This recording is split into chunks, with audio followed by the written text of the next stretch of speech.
we are going over a DC classic right here, my friends. This is A Tale of the Batman, Gotham by Gaslight. Now, why is this a classic? From what I understood when I initially kind of looked up this book, Gotham by Gaslight was the first, essentially, Elseworld comics in the early 90s. This is kind of the book that kicked off all those comics that we loved growing up. And guys, this thing still holds up.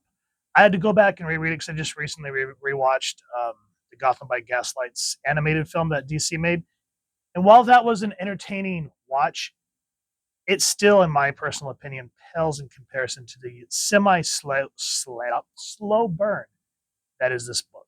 So without further ado, let's dive into this bad boy. Brian Augustyn did the script. Mike Mignola did the pencils. P. Craig Russell did the inks. David Hornung did the colors. John Workman the letter. Mark Waid was the editor. Batman was created by Bill Finger with Bob Kane. I can't remember the exact print date on this. I want to say it was like 1990, 1991. If I'm wrong, feel free to let me know down in the comments because this is a reprint. As you can see, this says $4.99. The original one was like $3 something. And I couldn't bring myself to crack open my old one and risk bending the spine. So when I saw that comic shops were getting re-releases, I was like, hell yeah, now I have a legit reader copy that I can hand down to my kid without having to worry about my original copy getting torn up. So, From Hell by Robert Bloch. We're going to go ahead and dive into this. It says, my name is Jack. At least that's what I called myself on a letter and a card to the Central News Agency. When I wrote to the Whitechapel Vigilance Committee, the address I gave was From Hell. I sent along half of a kidney torn out of a victim and told them I fried and ate the other half. No need for a signature because all London knew it. All the world knew my name. Between August 31st and November 9th, 1988, I cut throats of 5 women, and that wasn't all I cut. 4 died quickly on the streets, 2 of them within an hour on the same night. The 5th one's life was knifed in a room, and there I took my own sweet time. Mind you, the police were everywhere, and the hundreds of detectives on assignment from Scotland Yard, the whole city was on the lookout. 4 million pairs of eyes searching the shadows, and they never found me. All they had was the nickname I'd given them when I nicked the leads.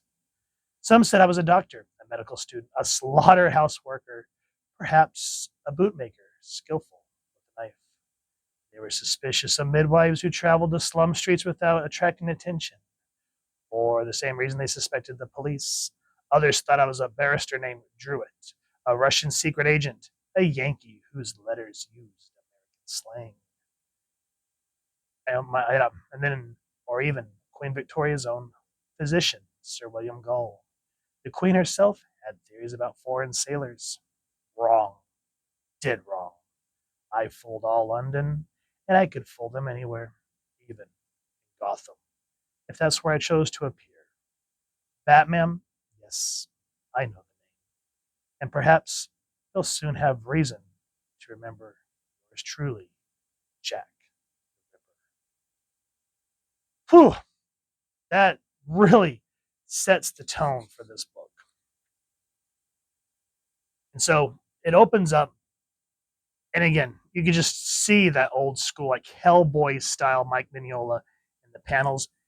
And in this universe, Martha and Thomas Wayne are obviously gunned down, but rather than being at a traditional theater and being gunned down in an alley, Bruce says, I remember the cold and bloated orb. It watches with indifference as we pass below. I remember my parents smiling, recalling some incident of our evening in town. They were so happy. A man stands on the road waiting, a man with guns. I'm not quite sure how, but we are suddenly standing in the road as well. Man demands our valuables. My father tries to resist. He fails. The roaring sound fills the air, engulfing everything, taking my father and my mother. The sound and the terrible fire. I am to be next. I'm certain of this. Next, but for the bats. Bats, yes. I remember the bats. And what I enjoy specifically about this is the fact that they're just not doing another Thomas and Martha Wayne murder in a sense. We then cut to Vienna in 1889, and he's talking to Dr.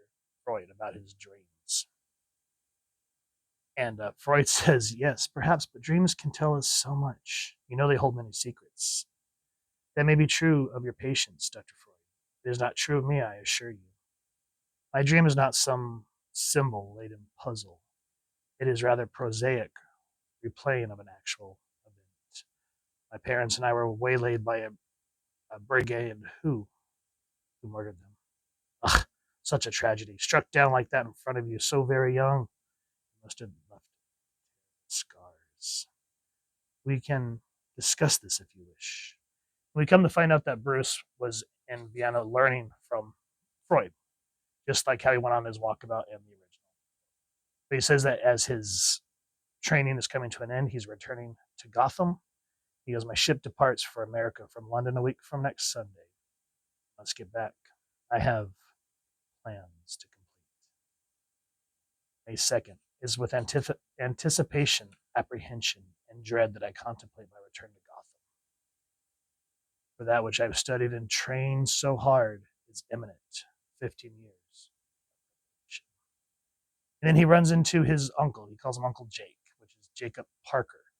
He's like, Uncle Jake, it's great to see you. You're bound for Gotham too? Yep. A man gets tired of knocking about Europe, son. Starts aching for taste of old home soil. Besides, even an expensive shyster like myself has to get on home when these fancy foreign gamblers clean him out.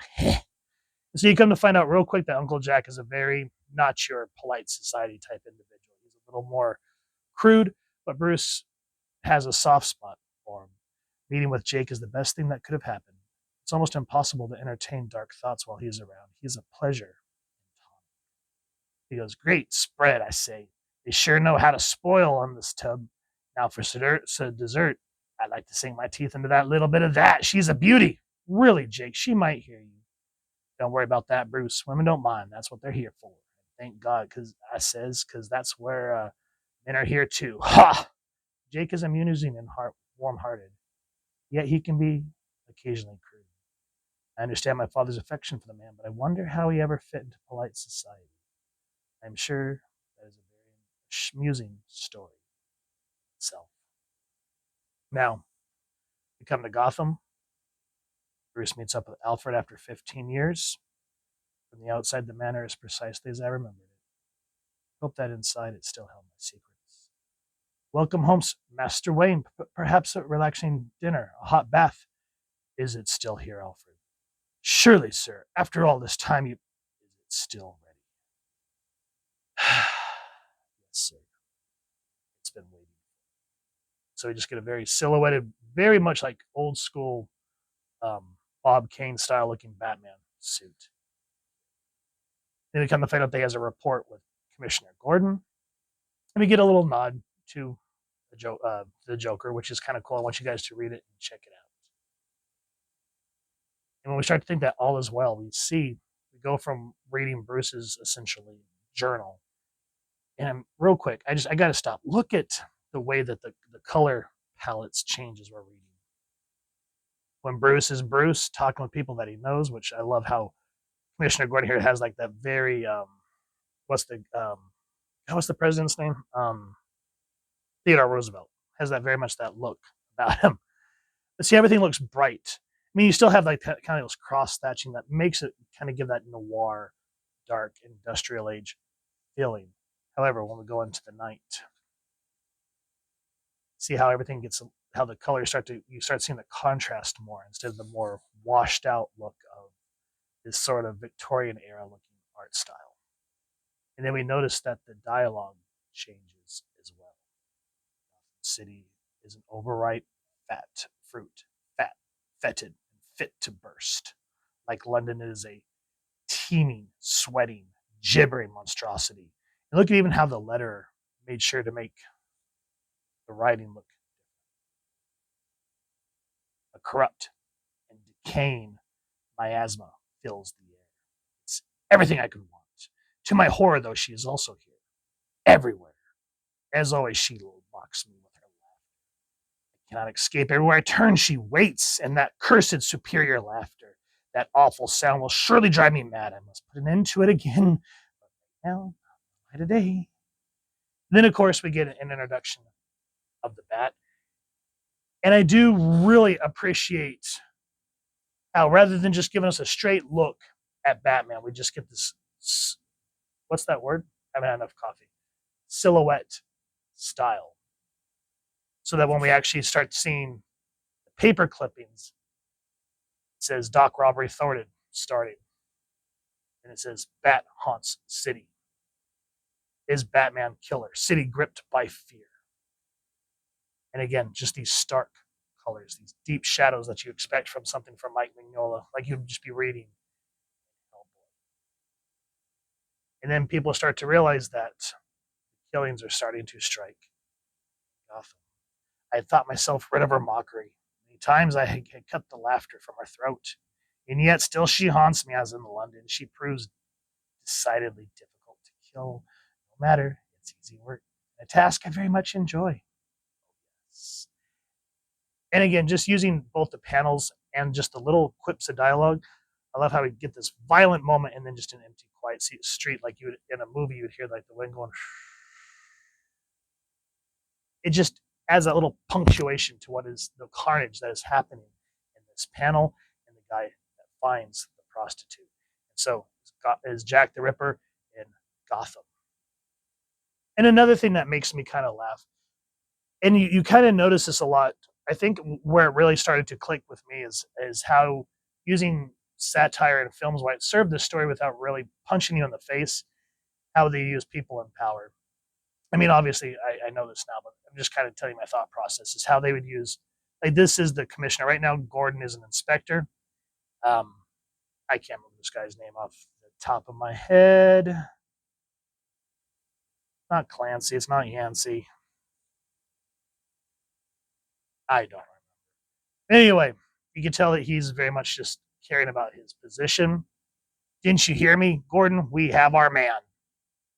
Got this file a short while ago. It tells us everything we need to know. Get your coat on, Jim. And so they go to inspect Bruce Wayne. Everyone starts to think that he is the Ripper.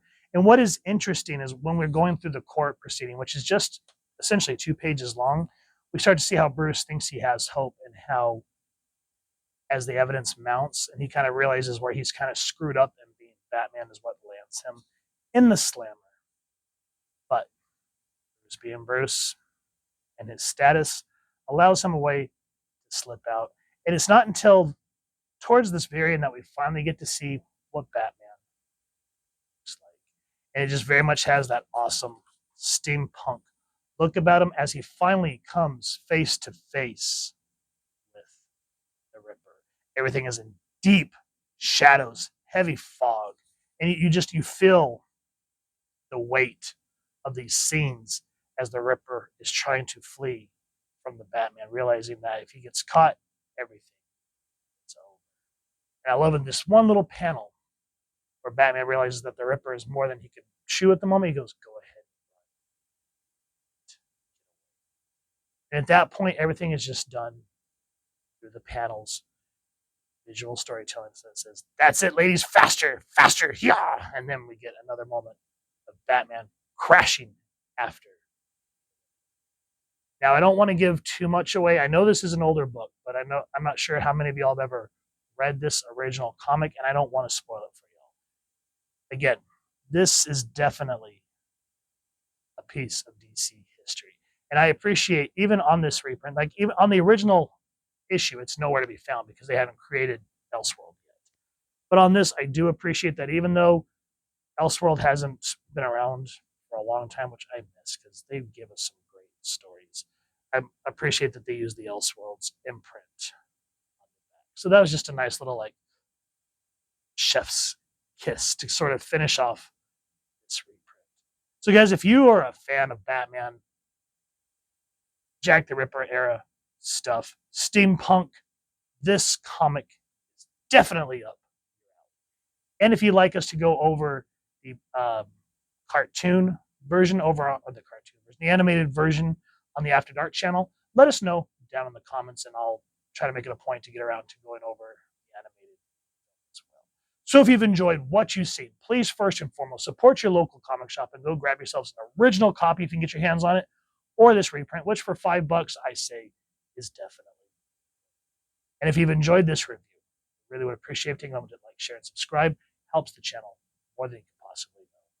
And if you don't mind hitting that fancy little Gaslight bell next, subscribe. That was a contemporary content. You guys get notified. Come to the channel, and I love talking with you on hearing your thoughts and feedback down in the comments or the socials, which I'll make sure I leave the links down in the description. So with all that said, hope you all continue to have an absolutely amazing day reading, and happy hunting, everyone.